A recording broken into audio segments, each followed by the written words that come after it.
Morning, speaker people. Now I've got the day off work today, so I'm going to spend the day just playing around with some hi-fi, my kind of day. So the first thing I'm doing today, I'm just doing a little video on these vintage Bang & Olufsen speakers. Now these are Biovox 1702, a bookshelf speaker. They have a power rating of 40 watts and they are 4 ohm speakers, and they are a proper pair of vintage speakers because they are from 1972. So let me just turn on the Sansui 310 and I shall put some music on, and then we'll have a better look at these vintage Bang & Olufsens. So I'll just go over to my CD player and put a CD on. Now in here today, it's just a reggae greatest hits CD that I was listening to last night, and I'll play it again today because a bit of reggae really sounds good on this old Sansui receiver, because this 310 really has got lovely sounding bass to it. So let's give it a little bit of volume and let's get back to these Biovox 1702 speakers. Now I only got these the other day. My missus bought these for me. So she bought me these speakers and they came with that Rogers amplifier that you can see there. Now I have spoke to her about them to find out a little bit, and she told me a few things. Obviously, she did not tell me the price she paid because she bought them for me as a present. So she told me she found them advertised for sale and they was only about 10 miles away, so they was pretty local. And they was advertised as untested because the seller said he had no means to test them, but they did work years ago and they still looked in nice condition. And then right at the bottom of the advert it said also included in the sale is a non-working vintage amplifier that will need repairing. And that is all it said. It did not say what the amplifier was or anything. It just said they came with a vintage amplifier. So she's thought, oh, I like the sound of that. So she's messaged the seller to find out if they were still available, and she asked the question on what sort of amplifier it was. And then she got a message back saying no, they hadn't sold, the items were still available. And she said the next part of the message just made her laugh because it said the amplifier was an old-fashioned one with a silver front and a wooden top. So she thought, oh, it is a good price even for the speakers, and if you're getting a free amplifier, I'll go and have a look. So she spoke to the seller, took her friend with her, and they went round there to have a look. And she said it was a really nice old man and lady, and as soon as she saw the Rogers amplifier come with it, she just said she'd buy it and bought it off them. And she said her and her friend stayed round there for about an hour and had tea and cake with them. She said they was a really nice old couple. So that's all I know about this lot really, but the speakers do look in really nice condition. I have not tried them yet or done anything like that because they haven't been used for years. So I will open them up on the channel first and give them a service and go right through them, just in case there is something wrong with them, because these speakers and this amplifier were the man and lady's hi-fi, but then the amplifier died and the speakers have not been used since, and you never know. It could be something wrong inside the speakers that did actually kill the amplifier. So I need to check that out before I try them. So I've looked a little bit up about these speakers to find out about them, and apparently that tweeter in them is a Philips tweeter that Philips made just for Bang& Olufsen. So by the sound of it, you won't see that tweeter anywhere else except in Bang& Olufsen speakers. And from what I read, the driver is actually made by Bang& Olufsen. So it is their own driver and a Philips tweeter. And you find that a lot in like 70s speakers. A lot of companies use parts by Philips because Philips was really well regarded in the 70s. So if I have a little feel of this driver, although these haven't been used for a long time, it's moving nicely. I can't feel any coil rub or anything on that, and that surround is in lovely condition. So if I do the same with the other one, this one is the same. There is no coil rub on it or anything. And the surround is in really good condition. There is no splits or damage on that surround. And that is the original surround, because the man told my missus that he bought this Rogers amp brand new with a set of speakers, but then the speakers went wrong, and he bought these Bang& Olufsens in the early 80s from his next door neighbour who had had them from new. So the surrounds have never been changed on these. They must be the originals. And because the man said that, my missus asked him if he could remember how much this Rogers amplifier was when it was brand new.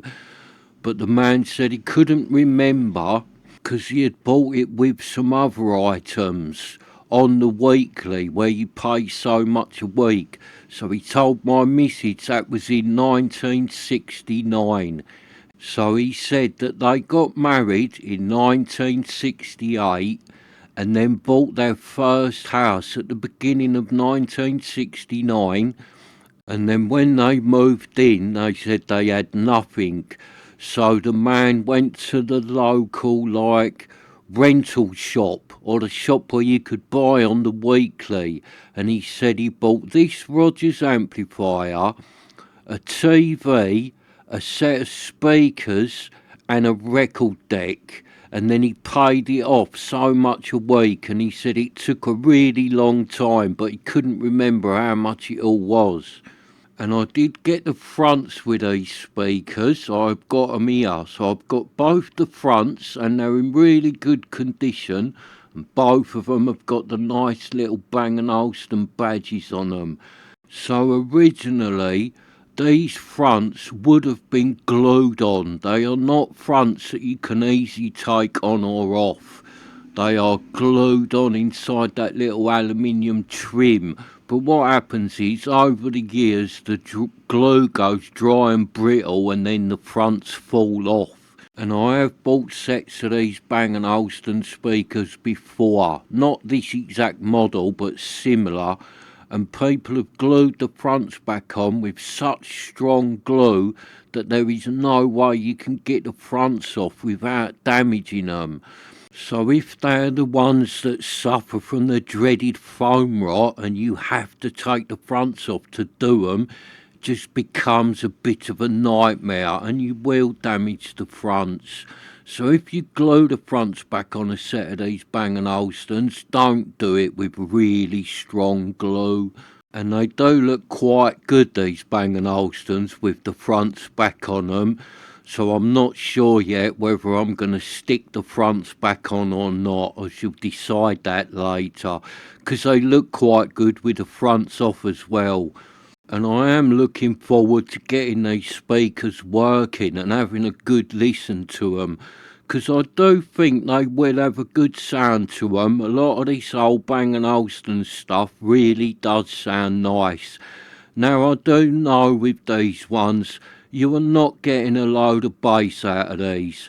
They are a sealed cabinet, so they have got no port, and they have only got that little tiny driver in them, so I do know these speakers will not produce much bass, but they could be really good in other ways. They could still have a really good sound to these speakers, because there is a lot of little vintage speakers out there with small drivers in them.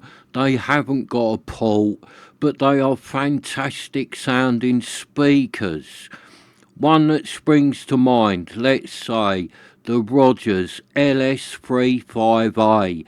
Now that is a little tiny speaker, it's got a little driver in it, it does not produce hardly any bass, but you don't care because the speaker sounds so good. So these little Bang& Olufsens might have a bit of that going on. I'm not saying they're going to sound like a pair of LS35As, but they could be so nice sounding that you forgive the fact that they are not giving you much bass.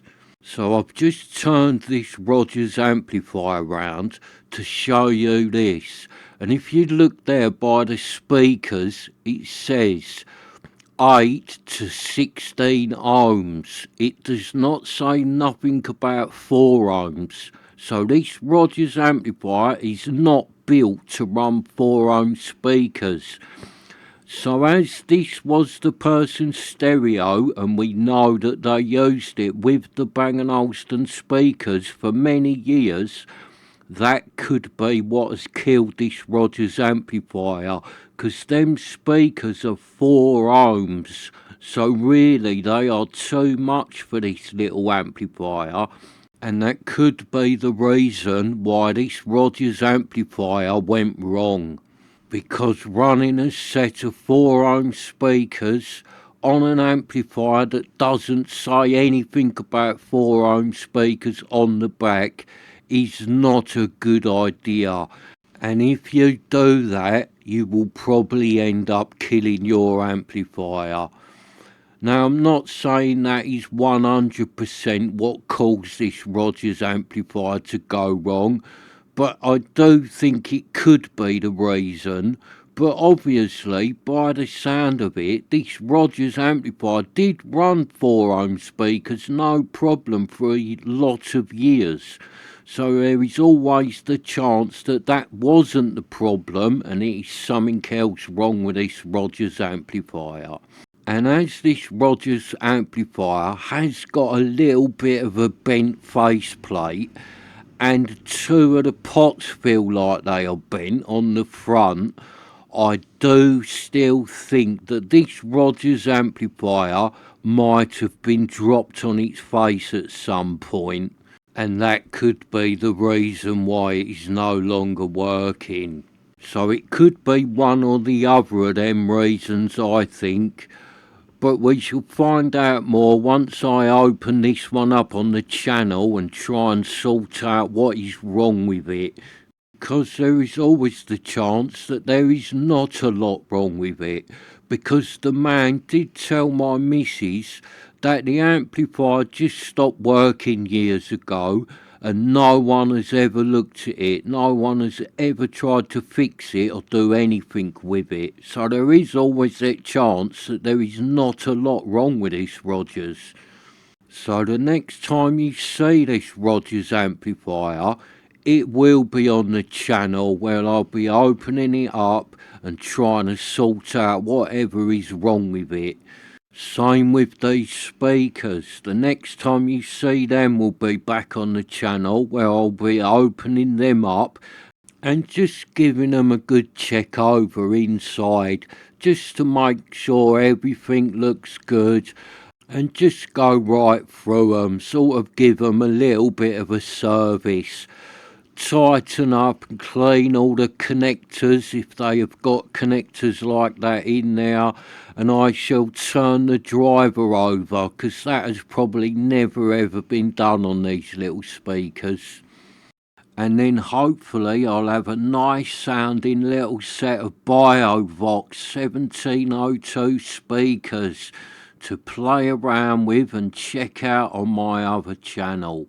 And the next video that will probably go on this channel will probably be showing you a little vintage Sony receiver that I have just bought, because I've bought myself one that isn't working, and when I looked on the tracking it is due for delivery today.